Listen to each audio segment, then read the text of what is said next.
Hi havia una vegada una noia llesta, autònoma i independent. Vivia a una casa petita que havia aconseguit amb treball i esforç i que per això la sentia com un castell. Però un dia, per raons externes a ella, s'hi va quedar tancada. Com aniré a les piràmides de Gizeh ara? Pensava. M'he quedat atrapada i no sé què fer. Però era una noia tan espavilada, lluitadora i valenta, que no va deixar que el pensar en el que no havia fet l'enfonsés. Va mantenir la calma i va començar a rumiar com se'n sortiria. Després de molt pensar, va tenir la solució. Quan tots dormien, va agafar la clau del seu cotxe, va saltar per la finestra perquè ningú la veiés i va conduir sense descans cap al sud. No serà fàcil, només tinc unes poques provisions, però cap obstacle m'impedirà complir el meu somni. De sobte, va passar una cosa que no entrava en els seus plans.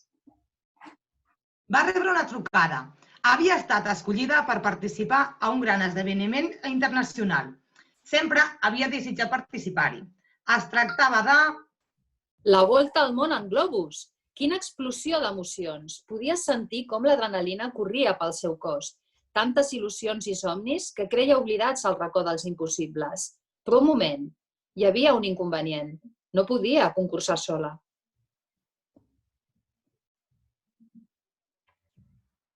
I mentre conduïa, pensant en qui podia acompanyar-la, va travessar un pont i just al mig va sentir un soroll i el cotxe es va parar.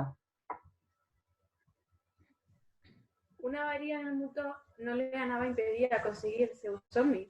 Va cridar a la seva amiga Flor perquè l'ajudés a treure el cotxe del pont i de pas demanar-li que participés en aquesta gran aventura. No obstant, mai es va imaginar el que passaria més tard. A la seva motxilla va trobar la vareta màgica amb la que jugava quan era una nena. Imaginava poder volar molt, molt amunt. Va ser en aquell moment que va recordar que per tenir poders màgics només cal una mica d'imaginació. Cop i volta, enmig d'aquell bosc, va aparèixer un animal molt ferotge. Per què sempre m'ha de passar tot a mi? Va pensar la noia. Flor, la seva amiga, va recordar-li. Tens la vareta, podrem desaparèixer. Tenia raó, però la vareta màgica només funcionava de dia i, quedava molt poc, la lluna començava a sortir. Ràpid, Flor, bidi-bidà-bidi-dum!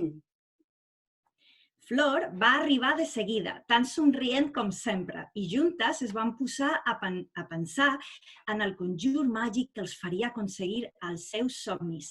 Patapim, patapam, aquest cotxe de seguida s'arreglarà i volant sortirà.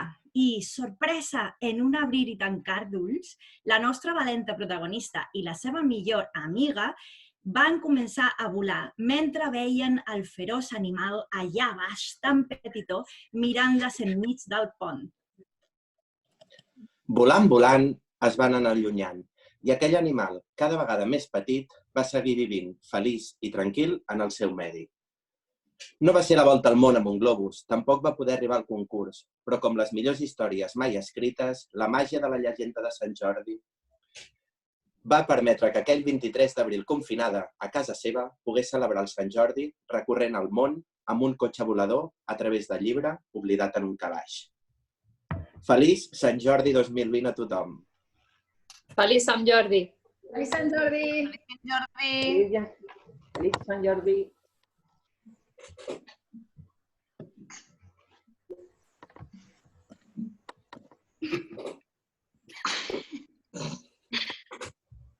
Tenemos que ir, ¿no? Ver la imagen. Ya está, ¿no?